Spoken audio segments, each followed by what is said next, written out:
मैं जानता हूं आचार्य, ये अनुचित है,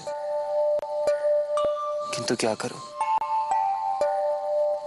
मेरे मन के किसी कोने में उसके लिए जो भावनाएं हैं वे रह रहकर मुझे आंदोलित कर देती हैं। एक प्रकार से कह सकता हूं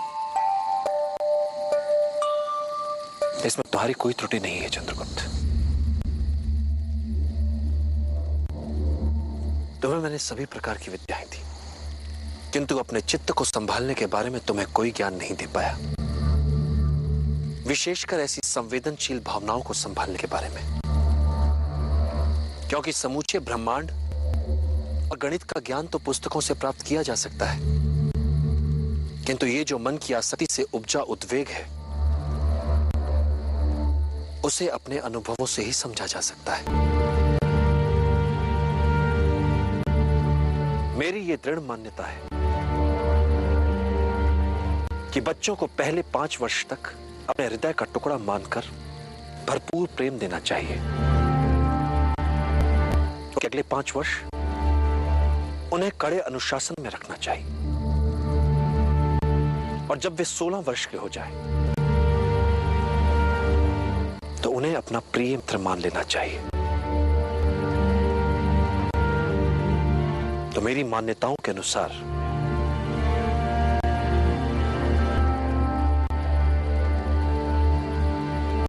अब तुम मेरे प्रिय मित्र की तरह हो चंद्रगुप्त, और अब हृदय को समझने के लिए और उसे संतुलित रखने के लिए मैं अपने अनुभवों से तुम्हें विभिन्न मार्ग दिखा सकता हूं। तुम्हें इस समय जिस पीड़ा का अनुभव हो रहा है वो किसी भी तरह से विशिष्ट नहीं है, किंतु तुम्हें लगता है कि तुम्हारे हृदय में झंझावात चल रहा है। वैसी पीड़ा का अनुभव आज तक विश्व में किसी ने किया ही नहीं होगा, किंतु ये एक साधारण सा आकर्षण मात्र है, एक पुरुष का एक स्त्री के लिए आकर्षण। यदि इस आकर्षण और इस आकर्षण के प्रभाव को न किया गया तो इसके भयंकर दुष्परिणाम हो सकते हैं।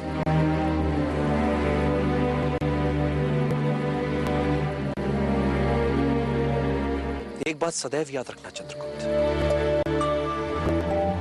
आत्मिक ज्ञान से बड़ा कोई आनंद नहीं, कामुकता से बड़ी कोई व्याधि नहीं,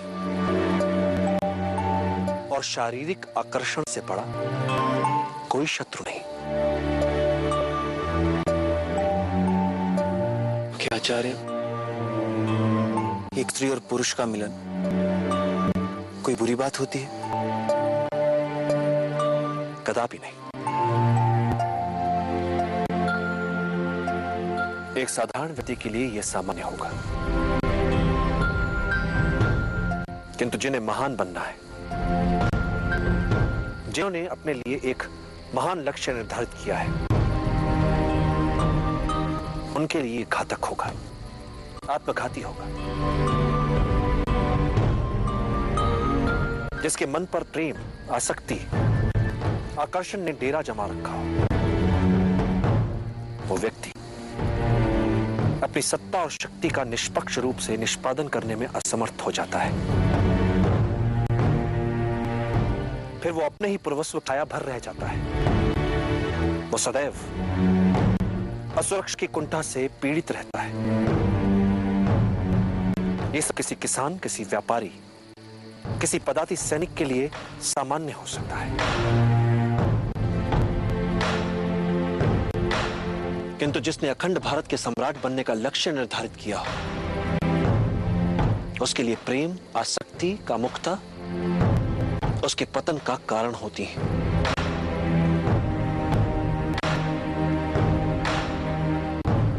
कभी कभी सोचता हूं आचार्य कि यदि इस लक्ष्य को पाने के लिए